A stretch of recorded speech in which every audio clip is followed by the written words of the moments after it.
નમસ્કાર. Weather analysis સાથે ભારતીય હવામાન વિભાગ દ્વારા 2 જુલાઈ 2024 માટે ગુજરાતના વિવિધ જિલ્લાઓમાં વરસાદની નવી આગાહી જાહેર કરવામાં આવી છે. જાહેર કરાયેલા નકશા અનુસાર દક્ષિણ ગુજરાતમાં વરસાદનું જોર સૌથી વધુ રહેવાની સંભાવના છે, જ્યારે મધ્ય ગુજરાતના કેટલાક જિલ્લાઓમાં પણ ભારે વરસાદ રહેવાની શક્યતા છે. ઉત્તર ગુજરાત અને સૌરાષ્ટ્રના મોટાભાગના વિસ્તારોમાં સામાન્યથી મધ્યમ વરસાદ થવાની શક્યતા છે. આગાહી મુજબ નવસારી, વલસાડ, ડાંગ, તાપી અને સુરત જિલ્લામાં માટે રેડ એલર્ટ જાહેર કરવામાં આવ્યું છે.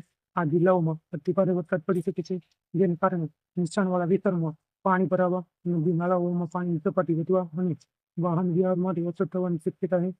સ્થાનિક તંત્ર દ્વારા આપવામાં આવેલ સૂચનાઓનું પાલન કરવાની સલાહ આપવામાં આવી છે. ભરૂચ, નર્મદા, છોટાઉદેપુર, પંચમહાલ, મહીસાગર, આણંદ, અમરેલી જિલ્લામાં ઓરેન્જ એલર્ટ જાહેર કરવામાં આવ્યું છે. અહીં ભારેથી અતિભારે વરસાદ પડી શકે છે. ખેડૂતો માટે આ વરસાદ લાભદાયી બની શકે છે, પરંતુ સતત વરસાદને કારણે ખેતીના કામમાં મુશ્કેલી પણ સર્જાઈ શકે છે.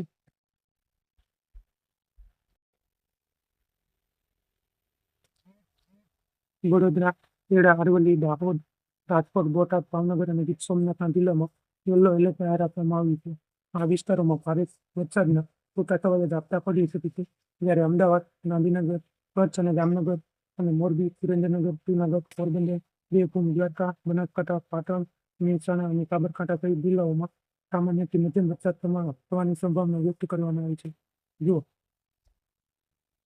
જો તમે રેડ એલર્ટ અથવા તો ઓરેન્જ એલર્ટ ધરાવતા જિલ્લામાં રહેતા હોય તો બિનજરૂરી મુસાફરી ટાળો. નદી, નાળા અને પાણી ભરાયેલા વિસ્તારોમાં ન જવું તેમજ હવામાન વિભાગ અને સ્થાનિક પ્રશાસનની સૂચનાઓ પર સતત નજર રાખવી જરૂરી છે. એકંદરે જોઈએ તો આગામી 24 કલાક દરમિયાન દક્ષિણ અને મધ્ય ગુજરાતમાં ચોમાસું વધુ સક્રિય રહેવાની શક્યતા છે.